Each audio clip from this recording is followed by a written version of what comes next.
Hello students, welcome back to my YouTube channel Knowledge Gainer. সকলোকে মোৰ চেনেলত স্বাগতম জনাইছোঁ। আজি মই লৈ আহিছোঁ ক্লাছ 10ৰ যোৰহাট ডিষ্ট্ৰিক্টৰ ৰিসেন্টলি হৈ যোৱা প্ৰি ফাইনেলৰ সায়েন্সৰ question paper. So I have তোমালোকে ভিডিওটো শেষলৈকে চাবা। যদি তোমালোকে ভিডিওটো ভাল পোৱা দেন প্লিজ নিজৰ বন্ধু বান্ধৱীক শ্বেয়াৰ কৰি দিবা আৰু লগতে মোৰ চেনেলটোক সাবস্ক্ৰাইব কৰি দিবা। সো বলা আমি ভিডিওটো আৰম্ভ কৰোঁ। আৰু কাইন্ডলি তোমালোকে জনাবাচোন তোমালোকে MCQত 45ৰ ভিতৰত কিমান মাৰ্কস পোৱা। সো এইটো হ'ল যোৰহাট ডিষ্ট্ৰিক্টৰ ৰিসেন্টলি হৈ যোৱা প্ৰি ফাইনেলৰ question paper. MCQ question number 1 আছে the main constituent of biogas is dash অর্থাৎ জৈব গেছৰ মুখ্য গঠনাত্মক উপাদানটো হ'ল dash। গতিকে এই কোৱেশ্চনৰ কাৰেক্ট আনসাৰটো হৈ যাব অপচন বি অৰ্থাৎ মিথেন। মনত ৰাখিবা আৰু কাইন্ডলি তোমালোকে জনাবাচোন কিমান পাৰ্চেন্ট মিথেন জৈব গেছত থাকে।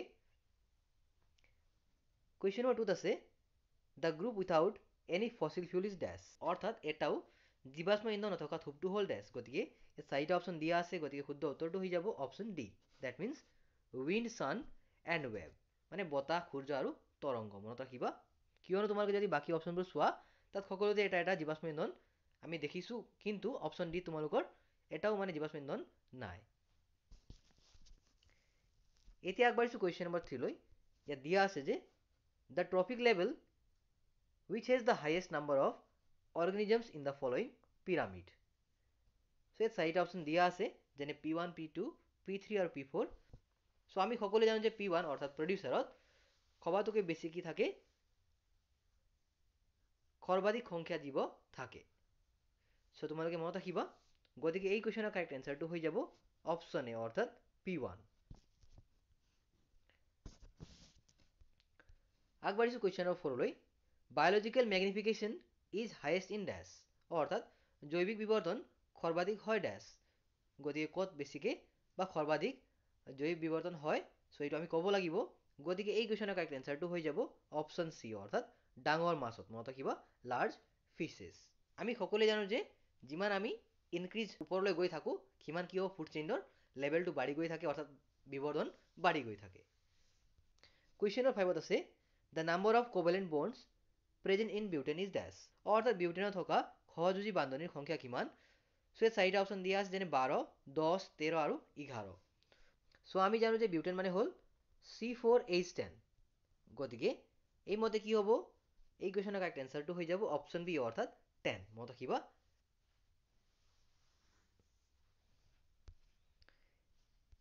কুৱেশ্যন নম্বৰ 6 আছে the colour of the clear sky is blue because of dash অৰ্থাৎ পৰিষ্কাৰ আকাশৰ ৰং নীলা হোৱাৰ কাৰণটো হ'ল ড্যাশ। সো ইয়াত চাৰিটা অপচন দিয়া আছে যেনে scattering of light, reflection of light, reflection of light আৰু ডিছপাৰশ্যন অফ লাইট। গতিকে এই কুৱেশ্যনৰ কাৰেক্ট এনসাৰটো হৈ যাব option A that means scattering of light. মনত ৰাখিবা অৰ্থাৎ পোহৰৰ বিক্ষেপণ। মনত ৰাখিবা। কুৱেশ্যন নম্বৰ 7 লৈ দিয়া আছে যে the plant hormone which triggers the fall of mature leaves and fruits from the plant body is dash যিটো সঞ্জীৱনী পদাৰ্থৰ প্ৰভাৱত গছৰ পাত খৰে সেইটো হ'ল ড্যাশ। গতিকে ইয়াত চাৰিটা অপচন দিয়া আছে যেনে অক্সিন, জিবাৰেলিন, এপচাইচিক এচিড আৰু চাইটোকাইনিন। গতিকে এই কুৱেশ্যনৰ কাৰেক্ট এনসাৰটো হৈ যাব অপচন চি অৰ্থাৎ এপচাইচিক এচিড। মনত ৰাখিবা। আগবাঢ়িছোঁ কুৱেশ্যন নম্বৰ 8 লৈ। ইয়াত দিয়া আছে যে এ hydrocarbon which undergoes addition reaction is dash যোগাত্মক বিক্ৰিয়া দেখুওৱা হাইড্ৰ'কাৰ্বন এটা হ'ল ড্যাশ। সো এই কুৱেশ্যনৰ কাৰেক্ট এনসাৰটো হৈ যাব অপচন বি অৰ্থাৎ C2H2। মনত ৰাখিবা।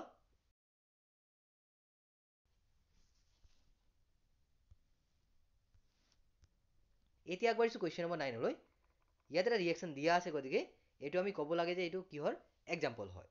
সো ইয়াত চাৰিটা অপচন দিয়া আছে, গতিকে আমি দেখিলোঁ যে বেৰিলিয়ামে কি কৰিছে, এটাৰ লগত বান্ধনী ক্ৰিয়েট কৰিছে আৰু লগতে পটাছিয়ামে আন এটাৰ লগত। সো ইয়াত ডাবল ডিছপ্লেচমেণ্ট ৰিয়েকশ্যন হৈছে। সো আমি ক'ব পাৰোঁ হয় নহয়। গতিকে এই কুৱেশ্যনৰ কাৰেক্ট এনসাৰটো হৈ যাব option B that means double displacement reaction. মনত ৰাখিবা। এতিয়া আগবাঢ়িছোঁ কুৱেশ্যন নম্বৰ 10 লৈ। দিয়া আছে যে the part of the brain which will functioning during composing of a poem is dash অৰ্থাৎ কবিতা এটা লিখোঁতে মগজুৰ কাৰ্যক্ষম হোৱা অংশটো হ'ব ড্যাশ। সো ইয়াত চাৰিটা অপচন দিয়া আছে যেনে চেৰিবেলাম, হাইপোথেলেমাছ, চেৰিব্ৰাম আৰু পন্স এণ্ড মেডুলা।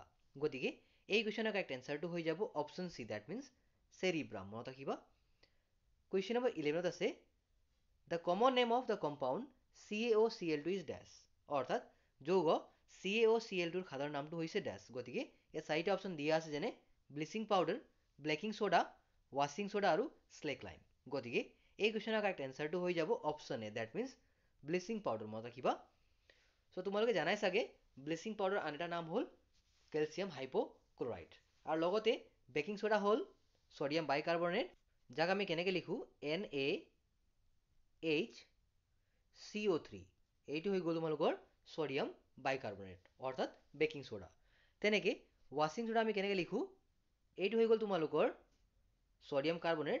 চ' এইটো আমি লিখিম Na2CO3। মনত ৰাখিবা, এইটো হৈ গ'ল ছডিয়াম কাৰ্বনেট অৰ্থাৎ ৱাশ্বিং সোডা।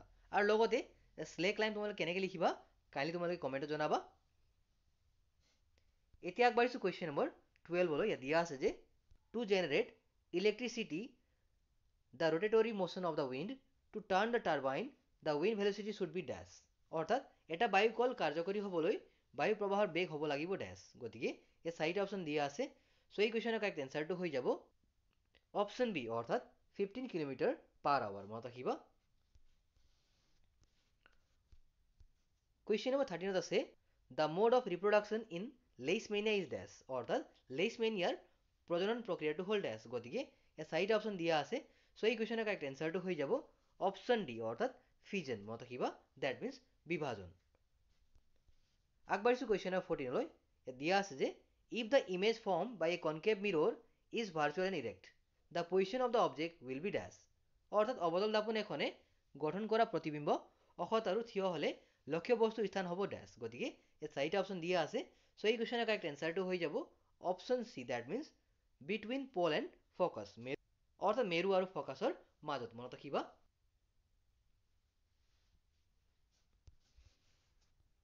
এতিয়া আগবাঢ়িছোঁ কুৱেশ্যন নম্বৰ 15লৈ। ইয়াত দিয়া আছে যে the expression which does not represent electric power is dash. অৰ্থাৎ বৈদ্যুতিক ক্ষমতা নিৰ্দেশ নকৰা ৰাশিটো হ'ল ডেছ। গতিকে এই কুৱেশ্যনটো বহুত কমন কুৱেশ্যন হয়, এইটো বাৰে বাৰে আহিছে। এনচাৰটো তোমালোকে মুখস্থ কৰি ল'বা। চ' এই কুৱেশ্যনৰ কাৰেক্ট এনচাৰটো হৈ যাব option A, that means IR²। মনত ৰাখিবা। আৰু বাকীকেইটা যি আছে এক্সপ্ৰেছন, সেইকেইটাই বৈদ্যুতিক ক্ষমতা নিৰ্দেশ কৰে। এতিয়া আগবাঢ়িছোঁ কুৱেশ্যন নম্বৰ 16লৈ। দিয়া আছে যে 1/8 ওমৰ ৰোধৰ 8টা ৰোধক সংযোগ কৰি পাব পৰা সৰ্বোচ্চ ৰোধ হ'ব ডেছ। গতিকে এইটো আমি নিউমেৰিকেল মেথছ কৰিব লাগিব। চ' এইটো মই অলপ সৰু কৰি দিছোঁ। চ' এইটো আমি কেনেকৈ কৰিম, ত' এইটো আমি R টোটেল উলিয়াব লাগিব। R টোটেল, প্ৰথমতে R টোটেল উলিয়াম। কেনেকৈ উলিয়াম, R1 plus R2 plus R3 dot ডট দি দিয়া। চ' ইয়াত তোমালোকে এটা কথা মনত ৰাখিবা, ইয়াত আমাক নাম্বাৰ অফ ৰেজিষ্টাৰ উলিয়াব লাগিব। গতিকে আমি লিখিম নাম্বাৰ অফ ৰেজিষ্টাৰ, মই R লিখিলোঁ, is equal to required resistance. Required resistance লিখিবা, ৰেজিষ্টেঞ্চ। এইটো ৰেজিষ্টেঞ্চ হৈ গ'ল। তাৰপাছত ৰেজিষ্টেঞ্চ অফ ইচ ৰেজিষ্টাৰ, লিখি মই R লিখিছোঁ। চ' এতিয়া ইয়াত আমি কি কৰিম, ৰিকুৱাৰ্ড ৰেজিষ্টেঞ্চ কিমান আছে আমাৰ 1 ওম আছে, মানে সকলোৰে 1 হয় নহয়। আৰু তাৰপাছত আছে ৰেজিষ্টেঞ্চ অফ ইচ ৰেজিষ্টাৰ কিমান দিয়া আছে, 1/8 ওম দিয়া আছে। গতিকে এইটো আমি কি কৰিম, চল্ভ কৰিলে আমি পাই যাম। এই 1ৰ তলত কি আছে, 1 আছে। গতিকে আমি এইটো হৈ গ'ল ডিনমিনেটৰ, এইটো হৈ গ'ল নিউমিনেটৰ। গতিকে এই নিউমিনেটৰে কি কৰিব, এইটো নিউমিনেটৰ হয় আৰু এইটো ডিনমিনেটৰ। এই নিউমিনেটৰ ডিনমিনেটৰ লগত মাল্টিপ্লাই কৰিব, হয় নহয়। মানে আমি কেনেকৈ লিখিম, এইটো 8/1 ইনটু, আৰু লগতে এইফালে কি হ'ব, এইটো হৈ গ'ল ডিনমিনেটৰ আৰু ইয়াত নিউমিনেটৰ। গতিকে 1/1। চ' 8/1 হ'ব, অৰ্থাৎ 8 হ'ব আমাৰ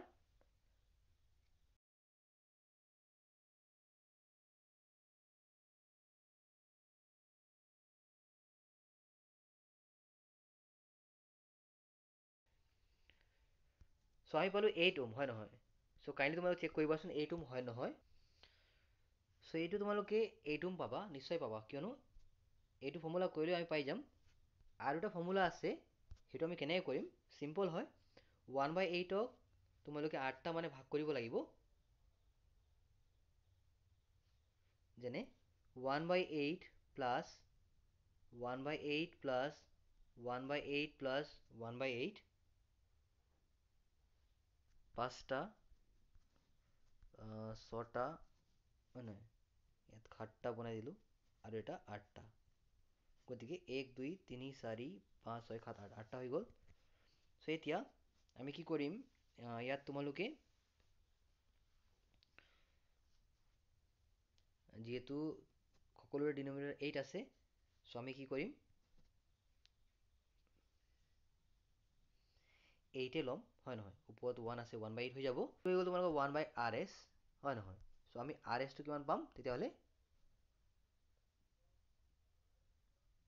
RSটো আমি 8/1, ডেট মিনছ 8 আমি পাম।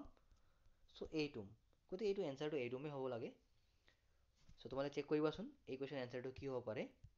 8 ohm is the final answer. So' kindly তোমালোকে কমেণ্টত কৰিবা, দেখুৱাবা মোক। এতিয়া আগবাঢ়িছোঁ কুৱেশ্যন নম্বৰ 17 লৈ। দিয়া আছে যে if the refractive indices of four medium A, B, C and D are 1.47, 1.31, 1.52 and 1.46 respectively, then the ascending order of speed of light in the medium is dash. অৰ্থাৎ ইয়াত আমি ইনক্ৰিজিং অৰ্ডাৰত বনাব লাগিব।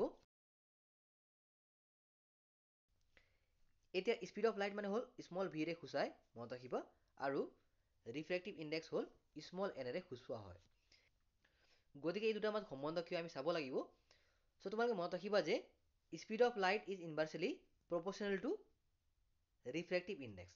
যেতিয়া স্পীড অফ লাইট বাঢ়িব তেতিয়া refractive index কিয় কমি যাব, আৰু যেতিয়া স্পীড অফ লাইট কমিব তেতিয়া ৰিফ্ৰেক্টিভ ইণ্ডেক্স কিয় বাঢ়ি যাব। চ' এইটো আমাৰ হ'ল কনচেপ্ট। গতিকে এই কনচেপ্ট লৈ আমি এই কুৱেশ্যনটো কৰিব লাগিব। চ' তোমালোকে মনত ৰাখিবা যে এই কনচেপ্টৰ পৰা আমি কি বুজিলোঁ যে যাৰ মানে হায়েষ্ট ৰিফ্ৰেক্টিভ ইণ্ডেক্স থাকিব তোমালোকৰ স্ল'য়েষ্ট স্পীড অফ লাইট হ'ব, সেইটো তোমালোকে মনত ৰাখিবা। আমি জানিলোঁ যে 1.31 তোমালোকৰ সবাতোকৈ বেছি স্পীড অফ লাইট দেখুৱাব, কিয়নো এইটো সবতকৈ কম কি আছে, ৰিফ্ৰেক্টিভ ইণ্ডেক্স আছে, হয় নহয়। কুৱেশ্যনত কৈছে যে সৰুৰ পৰা ডাঙৰ সজাব লাগিব। চ' ইয়াত সবতকৈ বেছি ক'ত আছে 1.52, ডেট মিনছ মিডিয়াম চিত আছে, হয় নহয়। গতিকে আমি প্ৰথমতে চি লিখিলোঁ, তাৰপাছত নেক্সট হায়েষ্ট কোনটো আছে 1.47, অৰ্থাৎ এ আছে, হয় নহয়। তাৰপাছত থাৰ্ড হায়েষ্ট আছে 1.46, অৰ্থাৎ ডি আছে, আৰু লাষ্টত আছে মিডিয়াম বি, ডেট মিনছ 1.31। গতিকে এই কুৱেশ্যনৰ কাৰেক্ট এনচাৰটো ক'ত আছে, অপশ্যন ডিত আছে, হয় নহয়। চ' তোমালোকে চাব পাৰা, so' option D is the right answer. I তোমালোকে বুজি পাইছা।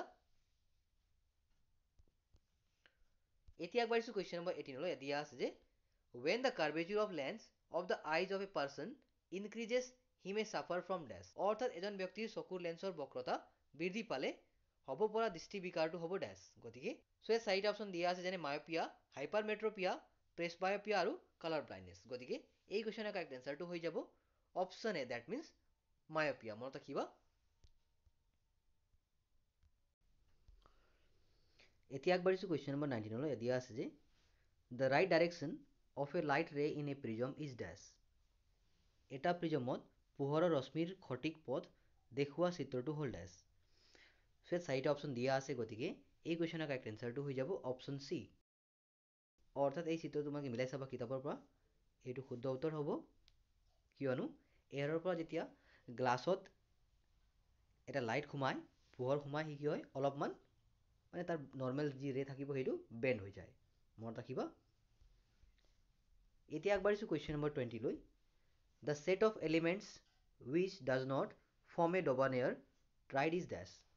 ডবাৰেইনাৰৰ ট্ৰাইড গঠন নকৰা গোটটো হ'ল ডেছ। গতিকে ইয়াত 4টা অপশ্যন দিয়া আছে, চ' আমাক কোনটো নহয় বুলি কৈছে। চ' এই কুৱেশ্যনৰ কাৰেক্ট এনচাৰটো হৈ যাব অপশ্যন চি, অৰ্থাৎ নাইট্ৰজেন, ফছফৰাছ আৰু আৰ্ছেনিক। কুৱেশ্যন নম্বৰ 21 আছে the part of the human alimentary canal where digestion of protein component of food starts is dash. মানুহৰ পাচন নলীত প্ৰটিনৰ পাচন আৰম্ভ হয় ডেছ। গতিকে ইয়াত 4টা অপশ্যন দিয়া আছে, যেনে বুকেল কেভিটি, ষ্টমাক, স্মল ইণ্টেষ্টাইন আৰু লাৰ্জ ইণ্টেষ্টাইন। গতিকে এই কুৱেশ্যনৰ কাৰেক্ট এনচাৰটো হৈ যাব অপশ্যন বি, অৰ্থাৎ ষ্টমাক, মনত ৰাখিবা।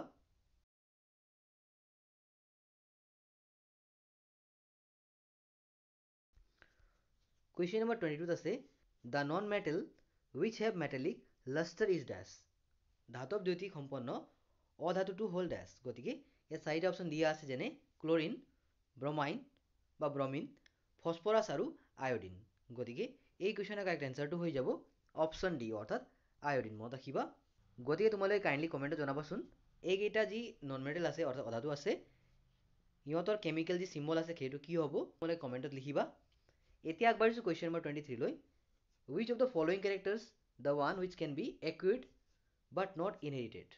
অৰ্থাৎ তলৰ চৰিত্ৰসমূহৰ আৰ্জিত চৰিত্ৰটো হ'ল ডেছ। গতিকে চ' ইয়াত চাৰিটা অপশ্যন দিয়া আছে যেনে colour of eyes, colour of skin, texture of hair আৰু চাইজ অফ দ্য বডি। গতিকে এই কুৱেশ্যনৰ কাৰেক্ট এনচাৰটো হৈ যাব অপশ্যন ডি অৰ্থাৎ চাইজ অফ দ্য বডি। মনত ৰাখিবা। চ' এইটো খুবেই ইম্পৰ্টেণ্ট কুৱেশ্যন হয়। এনেধৰণৰ কুৱেশ্যন নিশ্চয় আহিব তোমালোকৰ, কাইণ্ডলি চাই যাবা। এতিয়া আগবাঢ়িছোঁ কুৱেশ্যন নম্বৰ 24লৈ। An electric bulb is connected to a 200 volt generator. The current is 0.5 ampere. The power of the bulb is dash. এটা বৈদ্যুতিক বাল্ব 200 ভোল্টৰ বিদ্যুৎ উৎপাদক যন্ত্ৰ এটাৰ লগত সংযোগ কৰা হৈছে। প্ৰবাহৰ মান 0.5 এম্পিয়াৰ। বাল্বটোৰ ক্ষমতা কিমান হ'ব? গতিকে এইটো আমি কেনেকৈ কৰিম? আমাৰ চিম্পল এটা ফৰ্মুলা আছে পাৱাৰৰ, P is equal two V into I। চ' তোমালোকে সকলো জানা চাগে এই ফৰ্মুলাটো। চ' এই ফৰ্মুলা এপ্লাই কৰি দিবা তোমালোকে আৰু তোমালোকে এনচাৰটো পাই যাবা। কাইণ্ডলি তোমালোকে কপি কলম ৰেডি কৰা আৰু লিখাচোন এই কুৱেশ্যনটো, নিজে কৰিবলৈ যত্ন কৰা। চ' এই কুৱেশ্যনৰ কাৰেক্ট এনচাৰটো হৈ যাব অপশ্যন চি অৰ্থাৎ 100 ৱাট। চ' তোমালোকে এইটো কেনেকৈ হ'ল মই ইয়াত ফৰ্মুলা দি দিছোঁ, তোমালোক নিজে কৰি চোৱা। কুৱেশ্যন নম্বৰ 25 আছে evolution of wild cabbage in an example of ডেছ।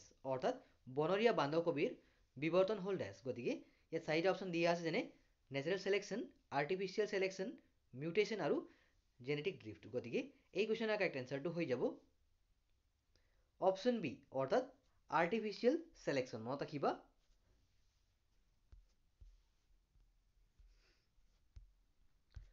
এতিয়া আগবাঢ়িছোঁ কুৱেশ্যন নম্বৰ 26লৈ। The correct pair of analogous organs dash. অৰ্থাৎ সমবৃত্তিক অংগৰ ক্ষুদ্ৰ যোৰাটো হ'ল ডেছ। গতিকে ইয়াত চাৰিটা অপশ্যন দিয়া আছে। চ' প্ৰথমে তোমালোকে কনচেপ্টটো ক্লিয়াৰ কৰি লোৱা যে এনালগাছ আৰু হোমোলগাছ বা সমবৃত্তিক আৰু সমষষ্ঠ অংগ কি হয়। চ' তোমালোকে মনত ৰাখিবা যে এনালগাছ মানে হ'ল মানে ছেম ফাংচন হ'ব কিন্তু সিহঁতৰ যি ষ্ট্ৰাকচাৰ আছে আৰু অৰিজিন আছে সেইটো ডিফাৰেণ্ট হ'ব। গতিকে সেইটো হৈ গ'ল এনালগাছ। আৰু হোমোলগাছ মানে হ'ল ডিফাৰেণ্ট ফাংচন হ'ব কিন্তু সিহঁতৰ ছেম ষ্ট্ৰাকচাৰ আৰু ছেম অৰিজিন হ'ব। মনত ৰাখিবা সেইটো হৈ গ'ল সমষষ্ঠ অংগ বা হোমোলগাছ অৰ্গেন।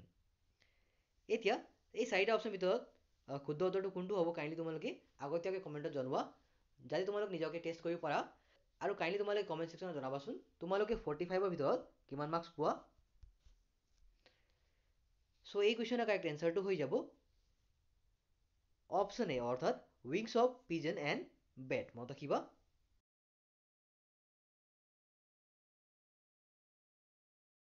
কুৱেশ্যন নম্বৰ 27 আছে the electronic configuration of 3 elements x, y and z are x equal 2,4, y equal 2,7 and z equal 2,1 respectively. The chemical formula of the ionic compound formed by their combination is dash.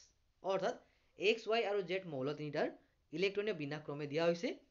চ' সিহঁতৰ মাজত গঠন হোৱা আয়নীয় যৌগটোৰ সংকেত কি হ'ব বুলি আমি লিখিব লাগিব। চ' এতিয়া চোৱা আমি দেখিলোঁ যে এক্সৰ যি ইলেক্ট্ৰনিক কনফিগাৰেশ্যন আছে অৰ্থাৎ 2,4। চ' ইয়াৰ ভেলেন্স ইলেক্ট্ৰন কিমান হ'ব? ইয়াৰ ভেলেন্স ইলেক্ট্ৰন হ'ব 2। মনত ৰাখিবা। তাৰপৰা যি নেক্সট মৌল আছে y তাৰ কনফিগাৰেশ্যন হ'ল 2,7। গতিকে এই y মানে ভেলেন্স ইলেক্ট্ৰন হ'ব 2,7 লিখিলে 1, এইটো হ'ব 1। তাৰপাছত যি নেক্সট মৌল আছে অৰ্থাৎ z তাৰ ইলেক্ট্ৰনিক কনফিগাৰেশ্যন হ'ল 2,1। গতিকে জেডৰ কনফিগাৰেশ্যন কি আছে বুলি ক'লে 2,1। চ' ইয়াৰ ভেলেন্সি হ'ব 1 হয় নহয়। গতিকে আমি দেখিলোঁ যে আয়নিক কম্পাউণ্ড গঠন কৰা যি মৌল দুটা আছে সেইটো হ'ল y আৰু z। মনত ৰাখিবা কিয়নো সিহঁতৰ ভেলেন্সি কি আছে 1 আৰু 1 আছে হয় নহয়। চ' এই কুৱেশ্যনৰ কাৰেক্ট এনচাৰটো হৈ যাব অপশ্যন বি অৰ্থাৎ y and z। মনত ৰাখিবা। চ' আই হোপ তোমালোকে বুজি পাইছা মই কেনেকৈ কৰিলোঁ। চ' কেতিয়াবা আহিব পাৰে যে এই যি কনফিগাৰেশ্যন আছে সিহঁতৰ মৌলৰ নামো সুধিব পাৰে যে তোমালোকে সেইটো চাবা যে 2,4 6 কোনটো মৌলৰ হয় নহয় তেনেদৰে 2,1 3 কোনটো মৌলৰ হয় তাৰপিছত 2,79 কোনটো মৌলৰ হয় চ' সেইবোৰ আহিব পাৰে চ' কাইণ্ডলি তোমালোকে এটমিক নাম্বাৰবোৰ মুখস্থ কৰিবা এতিয়া আগবাঢ়িছোঁ কুৱেশ্যন নম্বৰ 28লৈ the functional group present in propanol is dash অৰ্থাৎ প্ৰপানলত থকা কাৰ্যকৰী মূলকটো হ'ল ডেছ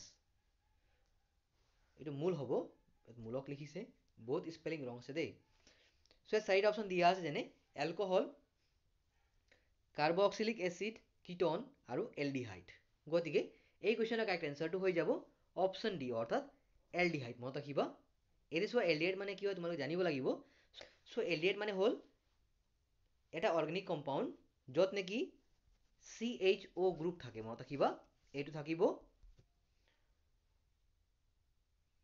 এতিয়া এলডিহাইডৰ কিছুমান মানে টাইপ থাকে মানে টাইপিকেল এলডিহাইড বুলি ক'ব পাৰোঁ সেইটো হৈ গ'ল মিথানল যাক আন এটা নাম হ'ল ফৰ্মেলডিহাইড আৰু ইথানল যাক আমি কওঁ এচিড এলডিহাইড মনত ৰাখিবা এই দুটা টাইপ আছে এইটো হৈ গ'ল তোমালোকৰ এলডিহাইডৰ কথা আৰু এইটো আমি কেনেকৈ বনাওঁ চ' তোমালোকে জানাই চাগে এলডিহাইড আমি কেনেকৈ মানে তৈয়াৰ কৰোঁ চিত্ৰটো এনেকৈ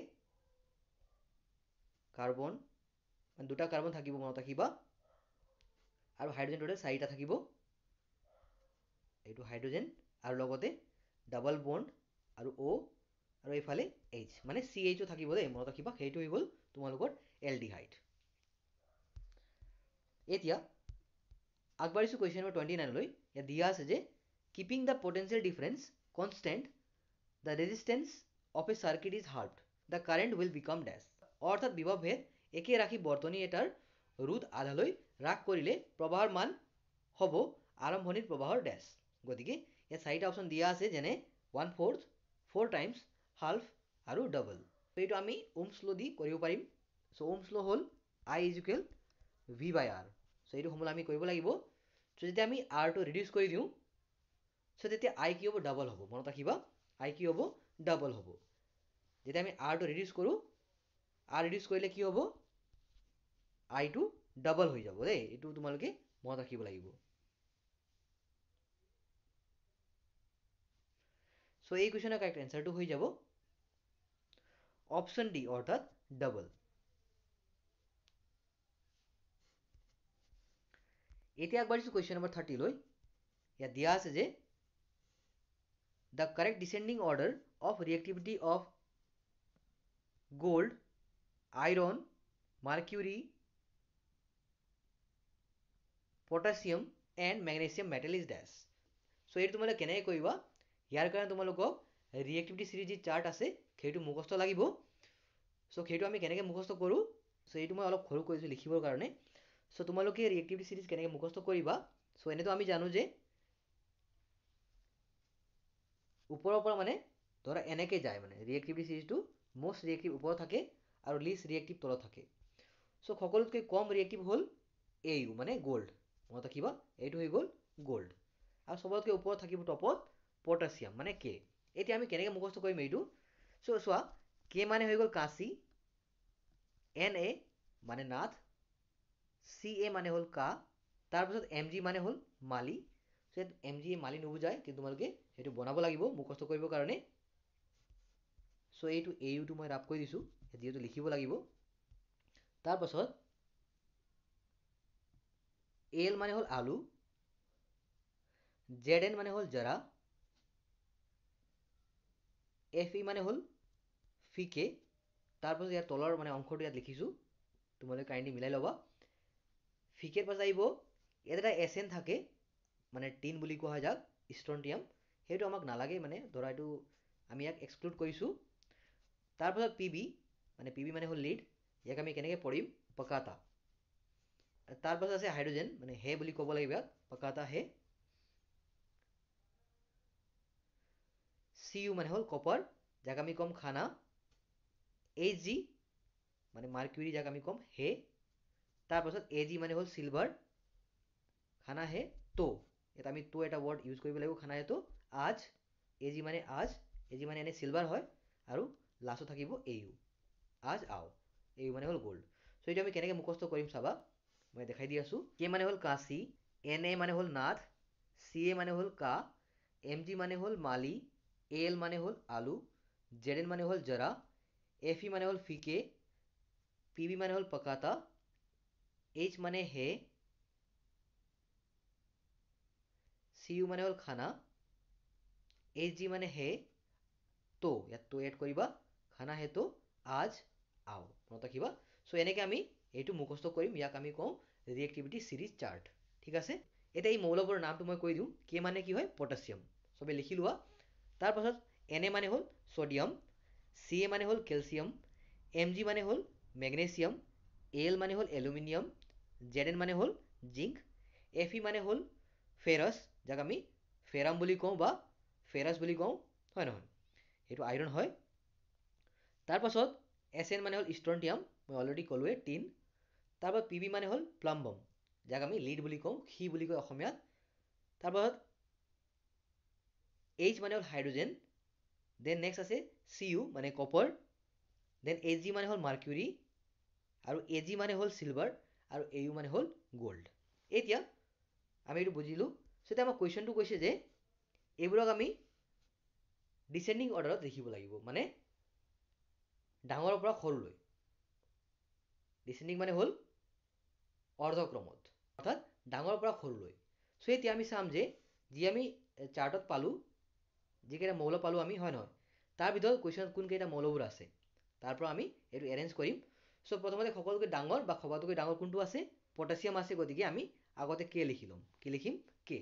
দেন আমাৰ নেক্সট কি আছে মৌল? দেন আমাৰ নেক্সট আছে ইয়াৰ ভিতৰত Mg আছে, অৰ্থাৎ মেগনেছিয়াম আছে, গতিকে ছেকেণ্ডত আমি লিখিম মেগনেছিয়াম। দেন থাৰ্ডত আমাৰ কি আছে ডাঙৰ? Fe আছে, Fe মানে ফেৰাছ, গতিকে সেইটো আমি ফেৰাছ লিখিলোঁ। দেন আমাৰ নেক্সট ডাঙৰ কি আছে? Ag মানে মাৰ্কিউৰী, আৰু লাষ্টত আছে আমাৰ Au মানে গ'ল্ড। গতিকে এই কুৱেশ্যনৰ কাৰেক্ট এনচাৰটো কি হ'ব? According to this chart, option B is the right answer. So' I তোমালোকে বুজি পাইছা মই কি ক'লোঁ?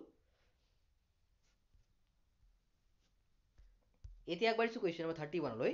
ইয়াত দিয়া আছে যে the incorrect statement about the trends of properties when going from left to right across a periods in the modern periodic table. অৰ্থাৎ আধুনিক পৰ্যায়বৃত্ত তালিকাৰ পৰ্যায় এটাত বাওঁফালৰ পৰা সোঁফাললৈ যাওঁতে ঘটা পৰিৱৰ্তনসমূহৰ ক্ষেত্ৰত অসত্য উক্তিটো হ'ল ডেছ। গতিকে এই চাৰিটা অপশ্যন দিয়া আছে, যেনে এইটো হ'ল যোজক ইলেক্ট্ৰনৰ সংখ্যা বাঢ়ে, that means the number of valence electron increases. বিত আছে ইলেক্ট্ৰন হেৰুৱাৰ প্ৰৱণতা বাঢ়ে, that means the tendency to lose electrons increases. Option চিত আছে পাৰমাণৱিক ব্যাসাৰ্ধ কমে, the atomic radius decreases. Option ডিত আছে বিদ্যুৎ ঋণাত্মকতা বাঢ়ে, ডেট মিনছ ইলেক্ট্ৰনেগেটিভিটি ইনক্ৰিজেছ। গতিকে এই কুৱেশ্যনৰ কাৰেক্ট এনচাৰটো হৈ যাব option B, that means the tendency to lose electrons increases. মনত ৰাখিবা এইটো অসত্য হয়।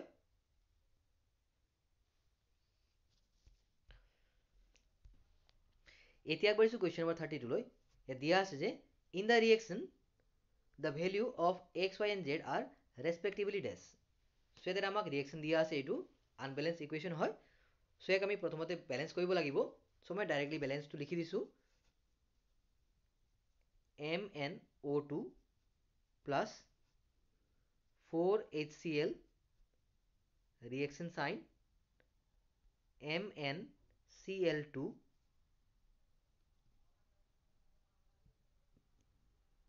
Plus 2H2O plus Cl2।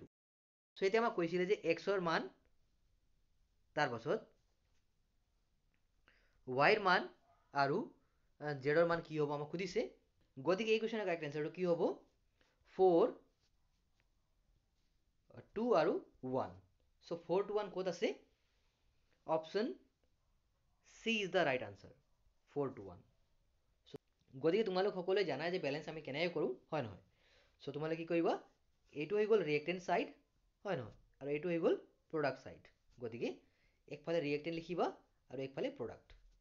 চ' প্ৰথমতে তোমালোকে ৰিয়েক্টেণ্ট কি কি আছে, মানে মৌলবোৰ বা মেটেল বা নন মেটেল, সেইবোৰ লিখি ল'বা, আৰু এইফালে প্ৰডাক্ট কিমান আছে কাউণ্ট কৰিবা। য'ত কম থাকে তাত তোমালোকে এড কৰিবা, মানে ওচৰত, মানে এনেকৈ ছাইডত কৰিবা। তোমালোক য'ত লিখিব নোৱাৰা দেই, ইয়াত তলত লিখিলে সেইটো মানে ভেলিড নহ'ব, কিয়নো আমি ল অফ কনজাৰ্ভেশ্যন অফ মাছৰ যি পৰিছিলোঁ হয় নহয়, mass neither be created nor be destroyed. এতিয়া আগবাঢ়িছোঁ কুৱেশ্যন নম্বৰ 33 লৈ। Correct diagram for a bar magnet is dash, অৰ্থাৎ দণ্ড চুম্বক এডালৰ ক্ষেত্ৰত ক্ষুদ্ৰ চিত্ৰটো হ'ল ডেছ। গতিকে এই চাৰিটা অপশ্যন দিয়া আছে। চ' এই কুৱেশ্যনৰ কাৰেক্ট এনচাৰটো হৈ যাব অপশ্যন চি। কিয়নো আমি সকলোৱে জানো যে যি মেগনেটিক ফিল্ড আছে সেইটো সদায় নৰ্থৰ পৰা চাউথলৈ যায়। মনত ৰাখিবা, নৰ্থৰ পৰা চাউথলৈ। কাইণ্ডলি তোমালোকে এই কুৱেশ্যন এনচাৰটো নিজৰ বুকত মানে মেচ কৰাবাচোন। এজ পাৰ মানে যি মেগনেটিক ফিল্ডৰ যি ল আছে তাৰ মতে কি হয় option C is the right answer. So' তোমালোকে চেক কৰিব পাৰা। আৰু যদি মোৰ পৰা কিবা এনচাৰ ভুল হ'লে নিশ্চয় তোমালোকে কমেণ্টত জনাবা। চ' ভুল হোৱাটো সামান্য কথা, কিন্তু তোমালোকে কাইণ্ডলি ভুলটো এক্সামত লিখি নাহিবা। সেইটোৱে মানে মোৰ টাৰ্গেট সেইটোৱে হয়। ধৰা মোৰ পৰা আনইনটেনশ্যনেলি মানে ভুলটো হ'ব পাৰে। চ' কাইণ্ডলি তোমালোকে ৰেক্টিফাই কৰি দিবা। চ' এতিয়া আগবাঢ়িছোঁ কুৱেশ্যন নম্বৰ 34 লৈ। ইয়াত দিয়া আছে যে example of a non biodegradable substance is dash, জীৱ অনিম্নকৰণ পদাৰ্থৰ এটা উদাহৰণ হ'ল ডেছ। গতিকে চাৰিটা অপশ্যন দিয়া আছে, যেনে উল, নাইলন, এনিমেল বন আৰু টি লিভছ। গতিকে এই কুৱেশ্যনৰ কাৰেক্ট এনচাৰটো হৈ যাব অপশ্যন বি, অৰ্থাৎ নাইলন। মনত ৰাখিবা, কাৰণ এইটো কেতিয়াও নপচে, গতিকে এইটো অনিম্নীকৰণ হ'ব। চ' তোমাক জানাই চাগে জীৱ নিম্নীকৰণ মানে হ'ল যিটো বায়'ডিগ্ৰেডেবল ৱেষ্ট হয় সেইটো মানে পচি যায়। কুৱেশ্যন নম্বৰ 35 আছে solution in the given figure is likely to be. So' ইয়াত চাৰিটা অপশ্যন দিয়া আছে, যেনে HNO3 অৰ্থাৎ নাইট্ৰিক এচিড, C2H5OH মানে ইথানল, তাৰপাছত H2SO4 মানে ছালফিউৰিক এচিড আৰু CO2 মানে carbon dioxide in water. So' ইয়াত আমাক কৈছে যে এই যি চিত্ৰ দিছে ইয়াত আমাৰ কোনটো সলিউশ্যন মানে হ'ব পাৰে। চ' এইটো আমি কৰিবলৈ এই চিত্ৰটো ভালকৈ চাব লাগিব। ইয়াত তোমালোকে চাবা ইয়াত স্পষ্টকৈ লিখা আছে যে বাল্ব ডাজ নট গ্ল'। এতিয়া বাল্ব ডাজ নট গ্ল' কেতিয়া হ'ব? যেতিয়া সলিউশ্যনে ইলেক্ট্ৰিচিটি কণ্ডাক্ট নকৰে, হয় নহয়? এতিয়া আমি জানো যে অপশ্যন কেইটাত যি দিয়া আছে মানে চিৰিয়েলি ক'লে HNO3 যি আছে অৰ্থাৎ নাইট্ৰিক এচিড, ই এটা কি হয় ষ্ট্ৰং ইলেক্ট্ৰলাইট হয়। গতিকে ইয়াত নিশ্চয় বাল্বটো জ্বলিব লাগিছিল। আমাক কৈছে যে বাল্ব ডাজ নট গ্ল', চ' এইটো হ'বই নোৱাৰে। তাৰপাছত আমাৰ নেক্সট অপশ্যন আছে C2H5OH অৰ্থাৎ ইথানল, হয় নহয়? এতিয়া ইথানল হ'ল এটা নন ইলেক্ট্ৰলাইট সলিউশ্যন, গতিকে ইয়াত বাল্ব কেতিয়াও গ্ল' হ'ব নোৱাৰে। চ' এই কুৱেশ্যনৰ কাৰেক্ট এনচাৰটো আমি পালোঁ। চ' এইটো হ'ব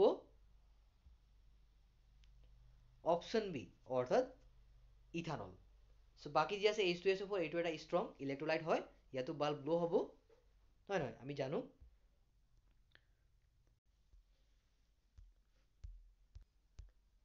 এতিয়া আমি আগবাঢ়িছোঁ কুৱেশ্যন নম্বৰ 36 লৈ। ইয়াত দিয়া আছে যে for hydrochloric acid, water and acidic acid the correct sequence of increase acid intensity is dash, অৰ্থাৎ হাইড্ৰক্লৰিক এচিড পানী আৰু এচিটিক এচিডৰ ক্ষেত্ৰত আম্লিক তীব্ৰতাৰ বৰ্ধিত ক্ৰমটো হ'ল ডেছ। গতিকে এই চাৰিটা অপশ্যন দিয়া আছে।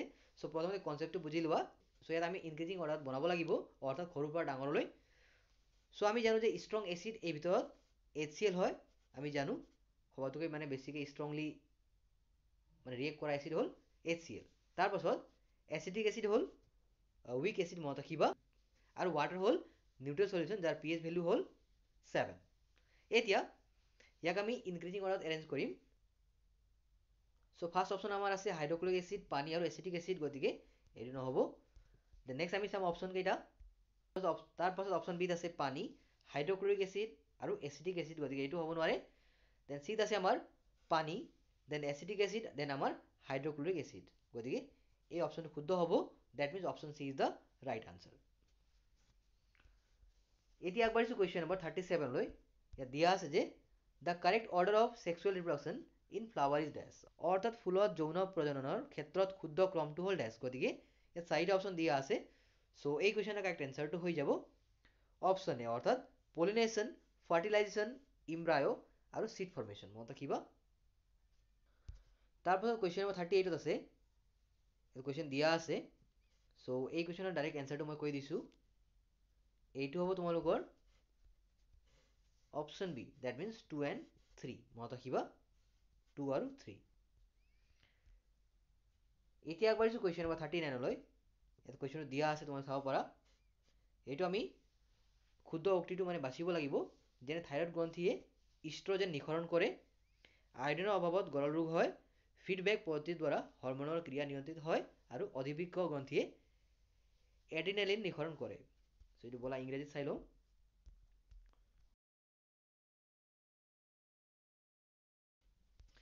Thyroid gland secretes oestrogen. So' এইটো ভুল হয়, হয় নহয়? গতিকে ইয়াত আমি কোনকেইটা কাৰেক্ট হয় সেইটো আমি লিখিব লাগিব। থাইৰয়ড গ্লেণ্ডে কি কৰে? থাইৰক্সিন নিঃসৰণ কৰে, আমি জানো। তাৰপাছত deficiency of iodine leads to goitre. So' এইটো শুদ্ধ হয়। দেন নেক্সট আছে feedback mechanism controls the function of hormone. সেইটো শুদ্ধ হয়। আৰু তাৰপাছত নেক্সট আছে এড্ৰিনেলিন গ্লেণ্ড চিক্ৰেটছ এড্ৰিনেলিন। গতিকে এইটো শুদ্ধ হ'ব। ডেট মিনছ আমাৰ কাৰেক্ট এনচাৰটো হৈ যাব 2, 3 আৰু 4. That means option B is the right answer.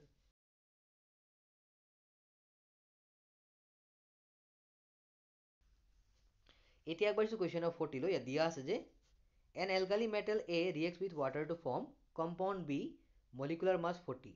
B reacts with aluminium oxide to form soluble compound C. A, B and C will respectively dash. গতিকে এতিয়া আমি A, B, C আইডেণ্টিফাই কৰিব লাগিব। চ' এই কুৱেশ্যন আমাক এটা হিণ্ট দিছে, সেইটো হৈ গ'ল মলিকুলাৰ মাছ 40. চ' মলিকুলাৰ মাছ 40 হ'ব NaOHৰ অৰ্থাৎ ছডিয়াম হাইড্ৰ অক্সাইডৰ। চ' এতিয়া 40 কেতিয়া হ'ব? চ' সেইটো আমি এনেকৈ দেখাব পাৰোঁ যে এ মেটেল যেতিয়া ছডিয়াম হ'ব, ছডিয়ামৰ আমি জানো 23, ই ৰিয়েক্ট কৰিব অক্সিজেনৰ সৈতে, অৰ্থাৎ Na that means 23 plus O that means 16 plus H যাৰ ভেলু হ'ল 1 is equal to 40. চ' এইটো আমি চাৰ্টিফাই কৰিলোঁ 40 হৈ গ'ল মলিকুলাৰ মাছ, হয় নহয়? এতিয়া সেইমতে আমাৰ কি হ'ব? বি কি হ'ব? আমাৰ ছডিয়াম হাইড্ৰ অক্সাইড হ'ব। কি হ'ব? Sodium hydroxide. আৰু এ হ'ব আমাৰ Na। এতিয়া আমাৰ এ ছডিয়াম আৰু বি ছডিয়াম হাইড্ৰ অক্সাইড ক'ত আছে? অপশ্যন ডিত আছে। গতিকে আমাৰ শুদ্ধ উত্তৰটো হৈ যাব অপশ্যন ডি। মনত ৰাখিবা। চ' সেইমতে আমাৰ চি হ'ল ছডিয়াম এলুমিনেট। মনত ৰাখিবা, এইটো হ'ল এলুমিনেট।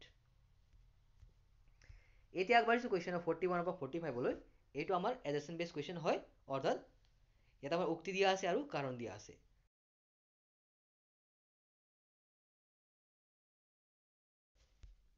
এতিয়া আমাৰ কুৱেশ্যন নম্বৰ 41 আছে corrosion of iron is commonly known as rusting. অৰ্থাৎ লোৰ ক্ষয় ভৱনক মামৰে ধৰা বুলি কোৱা হয়। গতিকে এইটো শুদ্ধ হ'ব, ট্ৰু হ'ব, মানে আমাৰ উক্তিটো কাৰেক্ট আছে।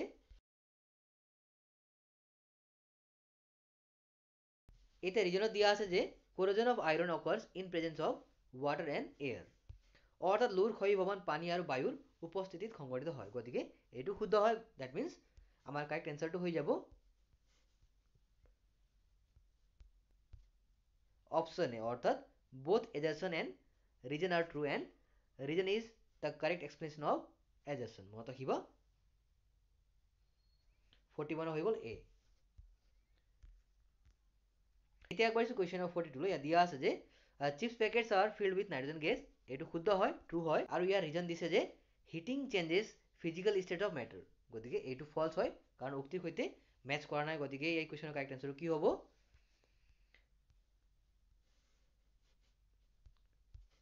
গতিকে 42 নম্বৰ কুৱেশ্যনৰ কাৰেক্ট এনচাৰটো কি হ'ব? Adjacent is true but reason is false. গতিকে option C is the right answer. Question number 46 আছে, ইয়াত এডাকশ্যন দিয়া আছে যে white lights is compose of 5 colours. গতিকে এইটো ভুল হয়, কাৰণ এইটো 5 কালাৰ নহ'ব, এইটো 7 কালাৰ হ'ব। চ' আমাৰ এডাকশ্যন ভুল আছে। দেন আমাৰ ৰিজন দিয়া আছে যে sky appears blue in the day time. So' এইটো ট্ৰু হয়। চ' আমাৰ এডাকশ্যন ফলছ আৰু ৰিজন কাৰেক্ট। ডেট মিনছ আমাৰ কাৰেক্ট এনচাৰটো হৈ যাব অপশ্যন ডি, হয় নহয়? 43 আমাৰ এনচাৰটো হ'ব ডি। তাৰপিছত আগবাঢ়িছোঁ কুৱেশ্যন নম্বৰ 44লৈ। Magnetic field lines never intersect. So' এইটো ট্ৰু হয়। আৰু ৰিজনত দিয়া আছে যে at a particular point magnetic field has only one direction. So' এইটো শুদ্ধ হয়। গতিকে ইয়াত আমাৰ উক্তিও শুদ্ধ আছে আৰু কাৰণো শুদ্ধ আছে। গতিকে এইটো হ'ব অপশ্যন এ। মনত ৰাখিবা। এতিয়া আগবাঢ়িছোঁ কুৱেশ্যন নম্বৰ 45লৈ। এইটো তোমালোকৰ অন্তিম MC কুৱেশ্যন হয়। এইটো হৈ গ'ল তোমালোকৰ যোৰহাট ডিষ্ট্ৰিক্টৰ ৰিচেণ্টলি হৈ যোৱা ছায়েন্সৰ প্ৰি ফাইনেল কুৱেশ্যন পেপাৰ। চ' কুৱেশ্যন নম্বৰ 45ৰ এডাকশ্যনত দিয়া আছে যে diamond and graphite R allotropes of carbon আৰু ৰিজনত দিয়া আছে যে physical properties of diamond and graphite are completely different but chemical properties are the same. অৰ্থাৎ ইয়াত আমাৰ উক্তিও শুদ্ধ হ'ব আৰু ইয়াৰ কাৰণো শুদ্ধ হ'ব. That means option A is the right answer. গতিকে এয়া আছিল তোমালোকৰ 45টা MCQ কুৱেশ্যন এনচাৰ. চ' তোমালোকে কাইণ্ডলি কমেণ্ট ছেকশ্যনত 45ৰ ভিতৰত তোমালোকে কিমান মাৰ্কছ পালা জনাবা, হয় নহয়?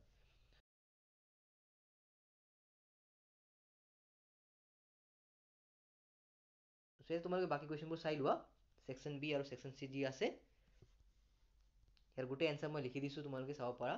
চ' তোমালোকে স্ক্ৰীনশ্বট লৈ ল'বা অথবা ভিডিঅ'টো পজ কৰি লিখিব পাৰা. আৰু যদি তোমালোকৰ PDF টো লাগে চ' কাইণ্ডলি মোলৈ হোৱাটছআপ কৰিবা.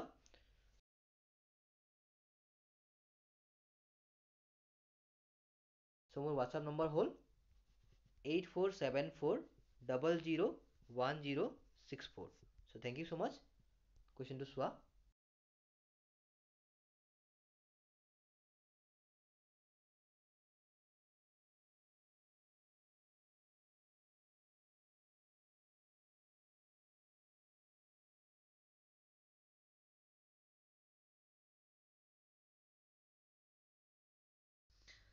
এতিয়া তোমালোকে এই কুৱেশ্যনবোৰৰ এনচাৰ লিখি লোৱা. মই ইয়াত PDF আকাৰে দি দিছোঁ, তোমালোকে কাইণ্ডলি লিখি ল'বা বা স্ক্ৰীনশ্বট লৈ ল'বা. চ' ব'লা আমি এনচাৰকেইটা চাওঁ.